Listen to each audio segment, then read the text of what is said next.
19세기의 한 남성이 말 그대로 지옥 같은 삶 속에서 직접 써내려간 중독에 대한 기록이 있습니다. 오늘은 바로 그 기록, 루터 벤슨의 자서전을 통해서요, 그의 목소리로 그의 삶을 한번 따라가 보려고 합니다. 자, 이 문장, 바로 루터 벤슨이 직접 쓴 겁니다. 그는 자기 이야기의 비극적인 결말, 그러니까 정신병원에서부터 이 자서전을 시작해요. 와, 이 한 문장만 봐도 앞으로 펼쳐질 이야기가 얼마나 무거울지 감이 오지 않으세요? 그럼 여기서 당연히 이런 질문이 생기죠. 대체 어떻게, 무엇이 그를 여기까지 오게 만들었을까요? 이 질문을 가지고 이제 그의 인생, 그 시작점으로 한번 거슬러 올라가 보겠습니다. 자, 그의 삶의 첫 장은 바로 운명적인 시작입니다. 벤슨은요, 자신의 중독이 그냥 어쩌다 저지른 실수가 아니라고 생각했어요. 이건 태어날 때부터 정해진 운명이었다. 이렇게 믿었던 거죠. 그 이유가 바로 물려받은 욕망 때문이라고 봤습니다. 벤슨은 자기 스스로를 진단한 거예요. 물려받은 욕망이라고. 이게 참 19세기 사람의 표현인데도 불구하고 오늘날 우리가 중독을 질병으로 보는 관점이랑 놀랍도록 비슷하지 않나요? 이건 내 의지 문제가 아니다. 이건 물려받은 거다. 이렇게 느꼈던 거죠. 그리고 이 숫자를 보시면 정말 깜짝 놀라실 겁니다. 벤슨이 생애 처음으로 술을 입에 댄 나이가 고작 6살이었어요.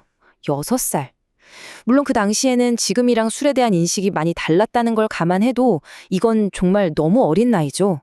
그의 첫 경험은 이랬습니다. 밀수학을 하던 때였는데 어린 꼬마였던 그가 친구랑 같이 어른들이 숨겨둔 술병을 발견한 거예요. 그리고는 그 술이 자기한테 얼마나 즉각적이고 또 강력했는지 아주 생생하게 기록해놨어요. 어쩌면 이때부터 그 비극의 씨앗이 심어졌던 건지도 모르겠습니다. 그리고 불과 4년 뒤, 그러니까 10살 때 벤슨은 또다시 만취해서 집 문 앞에 쓰러져 버려요. 이걸 발견한 부모님, 특히 어머니의 마음이 어땠을까요? 정말 억장이 무너졌겠죠. 벤슨은 이때 처음으로 정말 뼈저린 수치심을 느끼고 술을 끊겠다고 맹세합니다.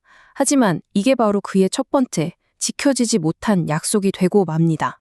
자, 이제 그의 삶은 다음 단계로 넘어갑니다. 아주 유망했던 젊은 시절이 어떻게 중독 때문에 하나하나 무너져 내리는지 그 과정을 보여주는 시기라고 할 수 있죠. 이 타임라인을 같이 한번 보시죠. 16살에 학교에서 사고를 치고 20살에 대학에 가서는 술 마실 기회가 훨씬 더 많아졌겠죠? 그리고 정말 유망한 변호사로 사회생활을 시작했는데 그 엄청난 잠재력이 모든 단계에서 번번이 알코올 때문에 좌절되는 겁니다. 어떤 기회가 주어질 때마다 술이 그 기회를 몽땅 앗아가는 패턴, 이게 너무나 명확하게 보이죠. 그리고 그의 이야기에서 아마 가장 가슴 아픈 대목이 아닐까 싶습니다. 바로 어머니와의 약속인데요.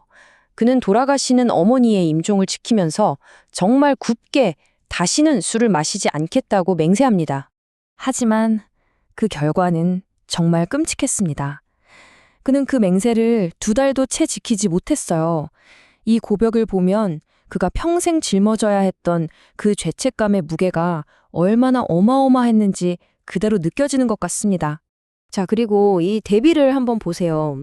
그의 삶이 얼마나 비극적이었는지를 정말 한눈에 보여주는데요. 그가 원래 살 수 있었던 삶, 그리고 중독이 만들어낸 망가진 현실, 그 사이의 간격이 정말 어마어마하죠. 뛰어난 변호사, 존경받는 시민이 될 수도 있었던 사람이 결국엔 외투 하나 없이 정신병원에 갇힌 신세가 된 겁니다.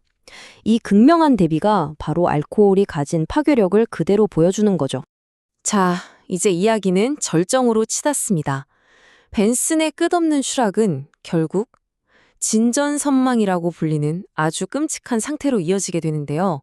이건 뭐냐면 알코올 금단 증상 중에서 가장 극심한 형태라고 보시면 됩니다.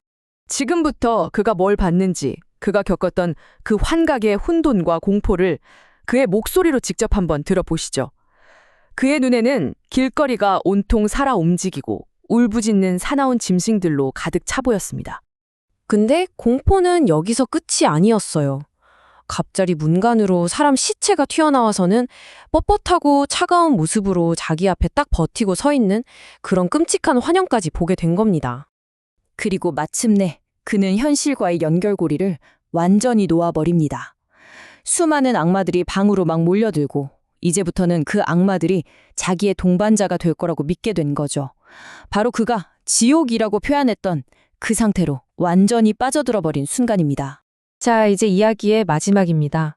벤스는 왜 이 글을 썼을까요? 그는 바로 그 정신병원 안에서 다른 사람들에게 보내는 아주 필사적인 경고의 메시지로 자신의 이야기를 기록한 겁니다. 그러니까 벤슨이 이 책을 쓴 목적은 정말 분명했습니다. 누구한테 동정을 구하려고 쓴 게 절대 아니었어요.